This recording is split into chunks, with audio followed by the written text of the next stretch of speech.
কাৰোবাৰ মুখমণ্ডলৰ আশে-পাশে তিল থাকিলে তেওঁলোক সুখী হয়। শৰীৰৰ তিলক লৈ গৱেষণা নতুন নহয়। শৰীৰৰ যিকোনো স্থানতে তিল থাকিলে তাৰ একোটা অৰ্থ থাকে। মূৰত বা কপালত তিল থকা ব্যক্তি জীৱনত বহুত সফল হয়। এনে ব্যক্তিৰ মগজ কম সময়তে বিকশিত হৈ যায়।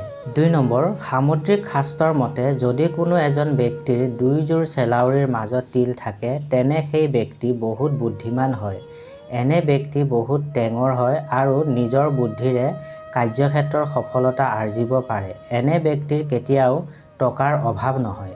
৩ নম্বৰ, মূৰৰ সোঁফালে তিল থকা ব্যক্তিসকল ধনৱান হোৱাৰ লগতে ভাগ্যশালীও হয়। তেনে ব্যক্তিৰ কঠিনতকৈ কঠিন কাম কৰাৰ অদ্ভুত ক্ষমতা থাকে। কিন্তু যিসকল ব্যক্তিৰ কপালৰ বাওঁফালে তিল থাকে তেনে ব্যক্তিয়ে পইচাৰ মূল বুজি নাপায়। এনে ব্যক্তিয়ে নিজৰ টকা-পইচা অযথা খৰচ কৰিবলৈ কুণ্ঠাবোধ নকৰে। ৪ নম্বৰ, যিসকল ব্যক্তিৰ নাকৰ তলত ওঠৰ বাওঁফালে তিল থাকে তেনে ব্যক্তিয়ে নিজৰ সন্তানক বহুত মৰম কৰে। তেওঁলোকৰ উদাৰতাৰ বাবে ঘৰত সদায় সুখ সমৃদ্ধিৰ বাতাবৰণ বৰ্তি থাকে। এনে ব্যক্তিক বিশ্বাসৰ পাত্ৰ হয়। যদি এনে তিল কোনো মহিলাৰ থাকে তেন্তে তেওঁক বহুত ধুনীয়া লাগে দেখিবলৈ। ৫ নম্বৰ, যদি কোনো ব্যক্তিৰ নাকৰ তলত বাওঁফালে তিল থাকে তেনে ব্যক্তি কলাত্মক প্ৰতিক্ৰিয়াৰে কাম কৰা মানুহ হয়। এনে ব্যক্তিয়ে বহুতবাৰ নিজৰ কামৰ দ্বাৰা বেলেগক আচৰিত কৰি তোলে। এওঁলোকৰ বহুত প্ৰেম সম্বন্ধ হ'ব পাৰে। কিন্তু যদি এবাৰ এওঁলোকৰ উপযুক্ত সংগী বিচাৰি পায় তেন্তে তেওঁৰ সলনি বেলেগক চকু উঠায়ো নাচায়। ৬ নম্বৰ, ওঠৰ ঠিক ওপৰত সোঁফালে তিল থাকিলে তেনে ব্যক্তিয়ে নিজৰ কাৰ্য সঠিক ৰূপত সম্পন্ন কৰে।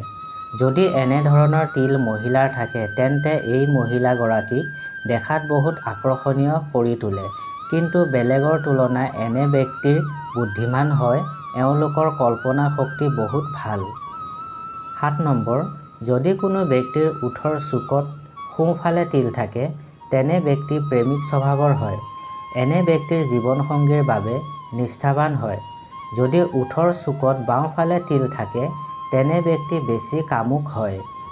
এনে ব্যক্তি নিজৰ সংগীগৰাকীক লৈ শাৰীৰিক সম্পৰ্কৰ বাবে বেছি উত্তাল হৈ থাকে। যদি সংগীগৰাকীয়ে এই ক্ষেত্ৰত তেওঁক সহযোগিতা নকৰে তেন্তে এনে ব্যক্তিয়ে বেলেগৰ লগতো শাৰীৰিক সম্বন্ধ গঢ়িব পাৰে। ভিডিঅ'টো চাই ভাল লাগিলে চেনেলটো ছাবস্ক্ৰাইব কৰিব আৰু নতুন বন্ধু-বান্ধৱীসকলক চাবলৈ ভিডিঅ'টো শ্বেয়াৰ কৰি দিব। ধন্যবাদ।